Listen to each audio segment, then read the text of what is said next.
السلام علیکم ناظرین، آپ دیکھ رہے ہیں فلائی نیوز۔ خبر شامل کرتے ہیں نوابشاہ سے ڈسٹرکٹ رپورٹر سید عبدالرؤف کی۔ شہید بے نظیر آباد میں پلاسٹک تھیلیوں پر مکمل پابندی کا فیصلہ، 30 اگست تک مہلت، خلاف ورزی پر کارروائی ہوگی۔ تفصیلات کے مطابق ڈپٹی کمشنر شہید بے نظیر آباد عبدالصمد نظامانی کی زیر صدارت اہم اجلاس میں سندھ حکومت کے جاری نوٹیفکیشن کے تحت پلاسٹک کی تھیلیوں اور بوتلوں کے استعمال پر مکمل پابندی عائد کرنے کا فیصلہ کیا گیا۔ اجلاس میں میئر میونسپل کارپوریشن قاضی عبدالرشید بھٹی، ٹاؤن چیئرمین HM خوجا، سید عاطف حسین زیدی، اولڈ نوابشاہ ٹاؤن کے چیئرمین حیات کاکے پوٹا، چیمبر آف کامرس، تاجر برادری اور ڈسٹرکٹ ایڈمنسٹریشن کے افسران شریک ہوئے۔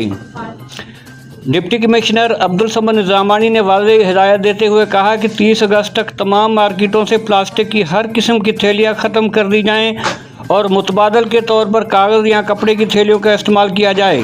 انہوں نے خبردار کیا کہ مقررہ مدت کے بعد پلاسٹک تھیلی استعمال کرنے والوں کے خلاف قانونی کارروائی کی جائے گی۔